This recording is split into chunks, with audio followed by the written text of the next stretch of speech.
Okay. Hi, my name is Hana binti Mohammad Faisal. I'm 14 years old and I am from Yan Islamic High School. And here I am standing in front of you guys to review three of my most life-changing reads ever, which are Tuesday with Maury, The Picture of Dorian Gray, and A Thousand Splendid Suns. Now let's start with the first one. The most important thing in life is to learn how to give out love and let it come in. Magically created my beach album, this 192 pages novel revolves around the life of a student whose name is Mitch Album and his professor Maurice Schwartz. He became his philosophical mentor in his college years. But as years pass, they lose contact and Mitch has found that the world has become a lot colder to him. But destiny, though, has its own plan. 15 years later, they meet again, and Mitch rediscovers his old mentor is now in his sunset years, suffering from an unforgiving illness. And as someone who always seek simple explanation to life, no heavy words, no heavy phrases, Tuesday with Maury came as a blessing in disguise. This novel contains three important characters that held the substance of their own, beginning with Mitch, and undeniably, all of us might have felt the desire to know the biggest question about life itself, which is the complexities, the relationship, and whatnot. And so does Mitch. He yearns the truth about life, and that's what makes him so relatable. After having second chance to meet his old mentor, he gets into his shelter and learn about life from someone who is now in his last stage of life and having experiencing all weathers of life. And Maurice Schwartz has got to be one of my personal favorite characters of all time. His lessons were not only enriching to his students but also to the readers at large. And his one-liners are so beautifully written that one can't resist but fall in love with his perspective on life. And not to mention all of them, but I would still like to quote one of my personal favorite. The truth is, once you learn how to die, you learn how to live. This line speaks volume. It's a paradox on how, though the book itself is about the ultimate question, which is death, but it has also given the readers a whole new perspective on life itself. And adding on, Maury very eloquently puts forth the idea of self-love by reinforcing the idea that the love that you pour into someone from every fiber of your being are the same love that you need to pour into yourself. And I think that's beautiful.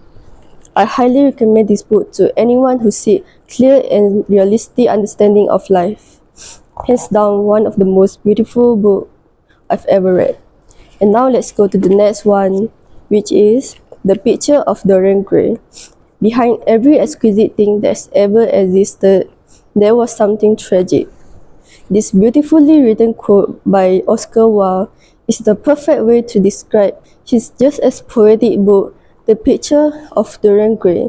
This 345 pages novel follows the corruption and downfall of a young man who falls in love with his own portrait and image and wishes to never age. He's willing to sell his soul to the devil in exchange for eternal youth and beauty. And his vanity and desire completely consume him.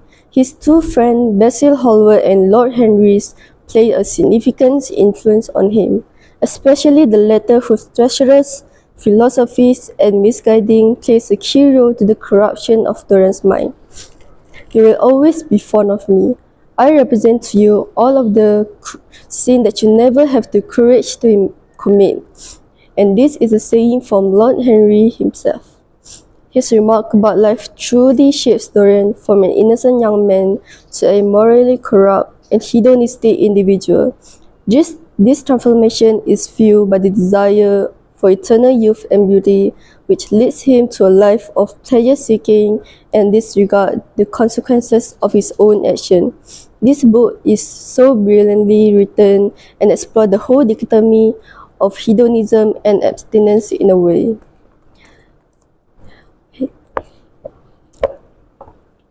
It's also a great commentary on how one's arrogance and vanity can ruin everything. And now let's move on to the last one. which is 1,000 of splendid suns.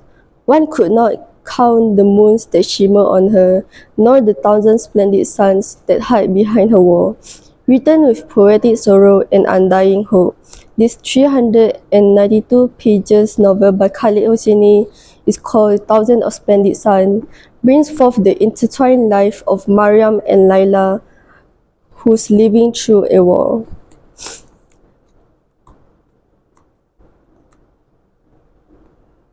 This novel traces decades of trauma, love, loss, and quiet resilience. Mariam, who is born out of shame and silence, and Laila, who was once full of dreams, are brought together in the most brutal of ways. Yet, what started as a resilient companionship grows into a deep and strong sisterhood that became their greatest source of strength. And as someone who always feel the weight of silent struggle, I resonate with this book very deeply. A Thousand of Splendid Sun doesn't just narrate a story, it also hands you the truth on a silver platter. It's raw, it's unfiltered, and it's painful. And yet it never forgets to lace every agony with traces of hope. Mariam, who is full of silence, courage, and Laila, who is full of fiery resilience, never forget to remind me that even in the darkest moment, love, sacrifice, and connection can bring light. Their bond taught me that chosen family can sometimes be the strongest of all. And one particular line that stuck with me is a society can never be success if the women are uneducated. This line is heartbreaking in its truth. I highly recommend this book to anyone who seeks clarity and about life and loss, love, and grief on its own. This is most definitely one of the most soul-stirring books I've ever read. And that is all from me. Thank you very much.